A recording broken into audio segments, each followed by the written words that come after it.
വെള്ളിയാഴ്ച രാത്രി 9 മണി തൊട്ട് 9 മണിക്ക് നമ്മൾ വണ്ടി സ്റ്റാർട്ട് ചെയ്യാൻ കമ്പനി എന്ന് പറഞ്ഞിട്ട് പകല് 12 മണി തൊട്ട് രാത്രി 9 മണി വരെ, അതായത് 9 മണിക്കൂർ ഡെയിലി റെസ്റ്റ്.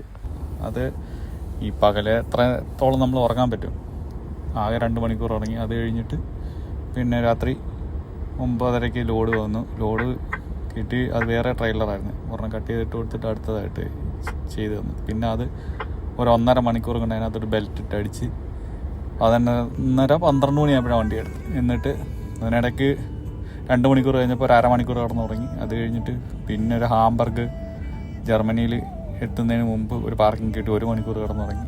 അങ്ങനെ ഉറക്കം എന്നെ കൊണ്ട് വളരെ പാടാണ്, രക്ഷയില്ല. 10 മണി കഴിയുമ്പോഴത്തെ അങ്ങോട്ട് ഉറങ്ങാൻ തുടങ്ങി. ഏറ്റവും കൂടുതൽ ഞാൻ നാട്ടിൽ വണ്ടി ഓടിച്ചുകൊണ്ടിരുന്നപ്പം പോലും രാത്രി വണ്ടി പൊളിയിട്ട്, പക്ഷേ ഇവിടെ വന്നിട്ടാണ് വണ്ടി ട്രെയിലർ നല്ലപോലെ പാളുന്നുണ്ട് ഉറങ്ങിയിട്ട്. പക്ഷേ സെൻസർ ട്രാക്ക് വിട്ട് കഴിയുമ്പോൾ സെൻസർ അടിക്കുമ്പോൾ നമ്മൾ ഓണരുന്നതുകൊണ്ട് രക്ഷപ്പെട്ട് പോകുന്നതേ ഉള്ളൂ. എന്നിട്ട് ഇന്നലെ രാവിലെ 9:30 ആയപ്പോഴാണ് നിർത്തിക്കഴിഞ്ഞപ്പോൾ ഡെസ്പാച്ചർ എൻ്റെ അടുത്ത് ചോദിച്ചു രാത്രി വീണ്ടും 8:45 എടുത്തിട്ട് ഒരു 12 മണി വരെ ഓടിക്കാൻ പറ്റുന്നത്. കാരണം ജർമ്മനിയിൽ ഞായറാഴ്ച വണ്ടി ഓടിക്കാൻ പറ്റത്തില്ല, ട്രക്ക് ബാനാണ്.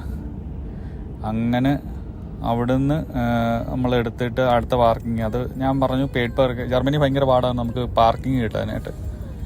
അതായത് ഒരു 3 മണി തൊട്ട് ട്രക്ക് പാർക്കിങ് കയറി തുടങ്ങി കഴിഞ്ഞാൽ ഒരു 4:30 ആയി കഴിഞ്ഞ് കഴിഞ്ഞാൽ പിന്നെ ഭയങ്കര ദുഷ്കരം. പിന്നെ അത് അന്നേരം പിന്നെ രാത്രിയിലത്തെ കേസ് പറയാൻ വേണ്ടല്ലോ.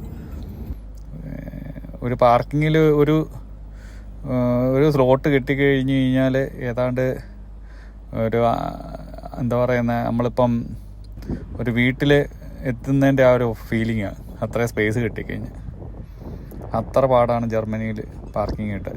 ഭയങ്കര ട്രക്കിൻ്റെ തിരക്കാണ്. എനിക്കൊന്ന് യൂറോപ്പിൽ ഏറ്റവും കൂടുതൽ തിരക്കുള്ളൊരു പാർക്കിംഗ് ഒക്കെ ഉണ്ട്, പക്ഷേ പാർക്കിങ്ങിനെക്കാട്ടി കൂടുതൽ പാർക്കിംഗ് അവർ പ്രൊവൈഡ് ചെയ്യുന്നതിനെക്കാട്ടി കൂടുതലാണ് ട്രക്കുള്ളത്.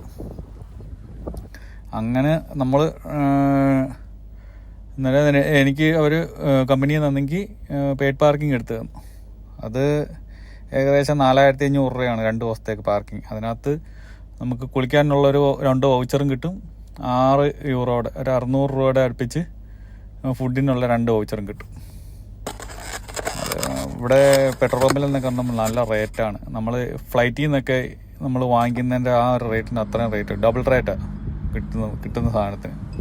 ഇപ്പോൾ ആൽക്കഹോളാണെങ്കിൽ തന്നെ നമുക്ക് ഒരു നോർമലി ഒരു സൂപ്പർ മാർക്കറ്റിൽ നിന്നോ അല്ലെങ്കിൽ കിട്ടുന്നതിനെക്കാട്ടി ഡബിൾ വിലയായിരിക്കും.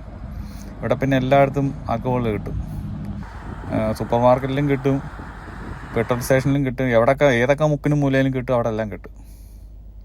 അതുകൊണ്ട് അതിന് യാതൊരു കുറവുമില്ല.